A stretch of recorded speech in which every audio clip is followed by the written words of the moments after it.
अयोध्या में बड़ा आनंद हो रहा है। यहाँ भोलेनाथ देवी पार्वती से कहते हैं, देवी उस समय हमने भी एक काम किया था। कौन सा काम किया था? और एक कहूँ निज चोरी, और एक कहूँ निज चोरी, और हूँ एक कहूँ निज चोरी, और एक कहूँ निज चोरी। सुन गिरिजा अति दृढ़ मत मोर, सुन गिरिजा अति दृढ़ मत तोरी। काक भूषुंडी संग हम दो, काक संग हम दो, मनुज रूप जानहि नहीं को, मनुज रूप नहीं को। हाँ मनुज रूप जानहि नहीं को, मनुज रूप नहीं को। यहाँ भोलेनाथ कहते पार्वती उस समय हमने भी एक चोरी करी। पार्वती ने कहा महाराज आपने चोरी? आपने भला क्या चोरी करी? अरे बोले जैसे भगवान सूर्य ने चोरी करी ना, समय की चोरी कर ली उन्होंने। भोलेनाथ कहते हैं हमने भी एक चोरी करी। कौन सी चोरी करी? बोले ध्यान दे करके सुनना गिरिजा, हमने उस समय जो चोरी करी, हम भी अयोध्या की गलियों में गए और जैसे ही गलियों में पहुंचे तो गए थे प्रभु श्री राम का दर्शन करने के लिए।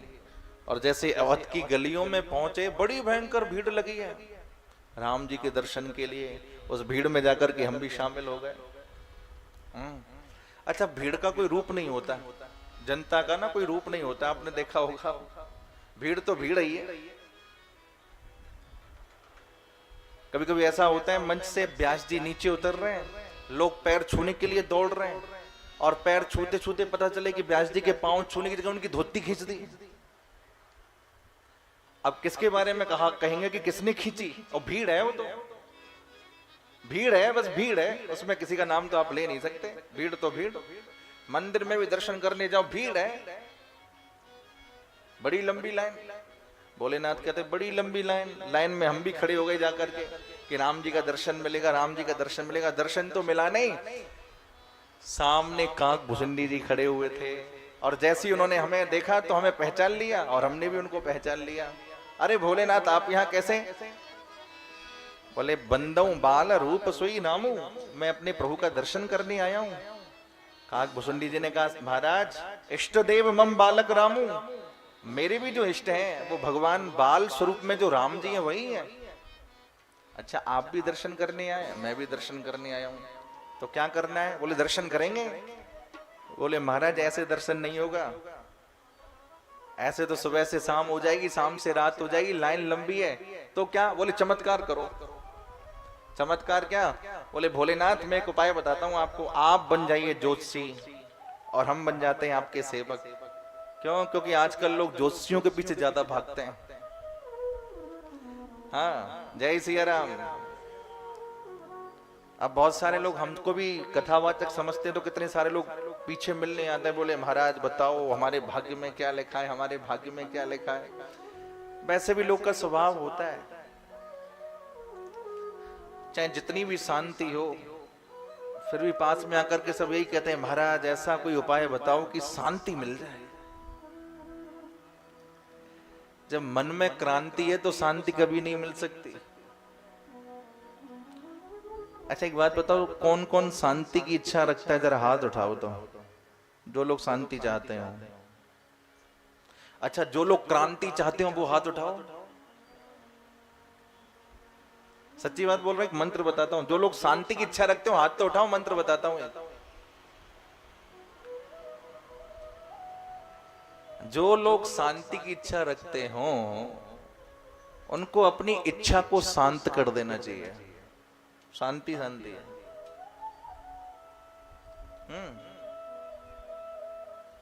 ये बहुत बड़ा सूत्र है।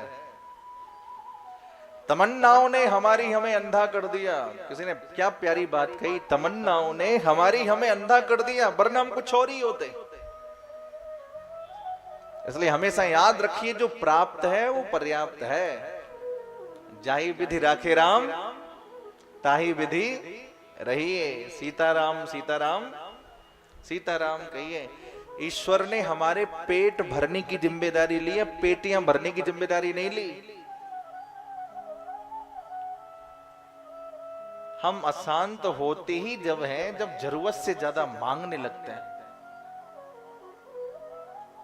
देखो, संसार में कभी भी किसी की आवश्यकता अधूरी नहीं रहती और कभी भी किसी की कामना पूरी नहीं रहती।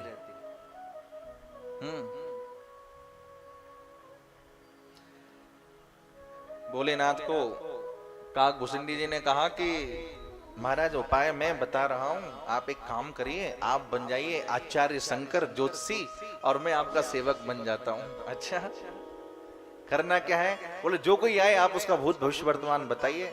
अब भोलेनाथ एक आसन पर विराजमान हो गए और जो कोई आ रहा उसका भूत भविष्य वर्तमान बता रहे हैं। पूरी अवधपुरी में हल्ला मच गया, अरे भाई काशी से पढ़ करके कोई बहुत बड़े ज्योतिषी जी आए, नाम है आचार्य शंकर। अच्छा, ज्योतिषियों के पास भीड़ ज्यादा ही लग जाती है कुछ, जाकर के सब पूछ रहे हैं अपना भूत भविष्य वर्तमान। पहुंचते पहुंचते ये बात माँ कौशल्या के भवनों में पहुंच गई।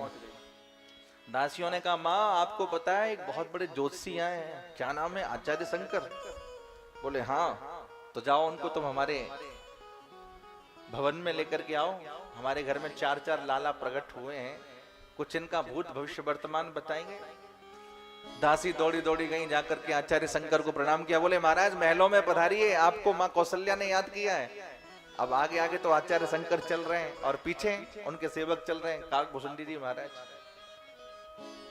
और जैसे ही पहुंचे हैं द्वार पर, प्रवेश करना चाहते थे भवन के अंदर, दासी ने कहा महाराज आप ही प्रवेश कर पाओगे, आपका सेवक प्रवेश नहीं कर पाएगा। अच्छा, भोलेनाथ ने मन में सोचा चलो कम से कम हमको तो दर्शन हो जाए।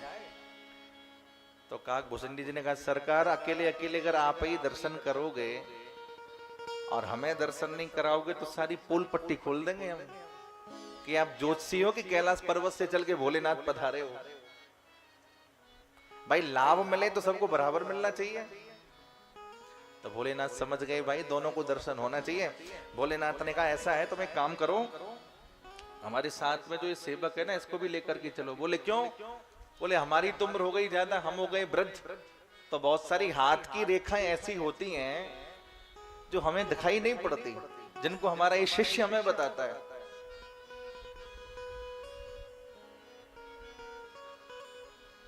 ठीक है महाराज, आपकी ऐसी इच्छा है। अब दोनों काक भुसंडी जी और श्री भोलेनाथ भीतर भवनों में जा रहे हैं और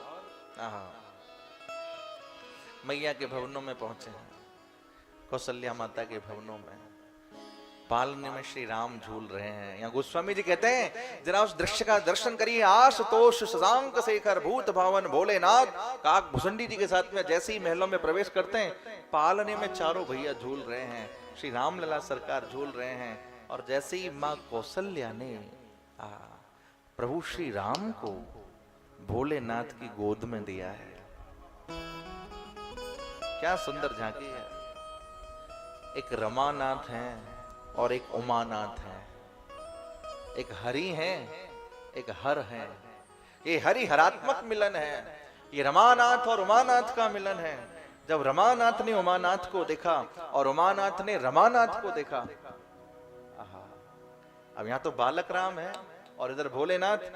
जैसे ही उनकी गोद में श्री राम पधारे हैं, माने जैसे ही गोद में राम जी को पधराया है, तो अब तक तो भोलेनाथ मुस्कुरा रहे थे और जैसे ही राम जी का दर्शन किया, भोलेनाथ के नेत्रों से अश्रुपात हो रहा है और राम जी का प्रेमाश्रुओं से अभिषेक कर रहे हैं भोलेनाथ। क्या सुंदर झांकी है।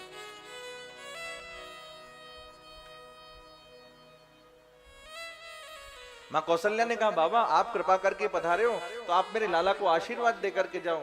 अब भोलेनाथ मन में विचार कर रहे मैं इनको आशीर्वाद कैसे दूं, ये तो साक्षात पर ब्रह्म परमात्मा है।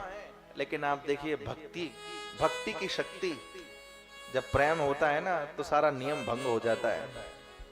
जय सिया राम, जोर से कहिए जय सिया राम। क्या भगवान को कोई आशीर्वाद दे सकता है?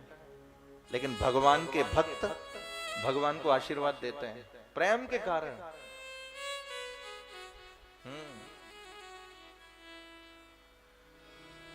और आज भोलेनाथ ने अपने दोनों कर कमल श्री राम जी के माथे पर पधरा दिए हैं।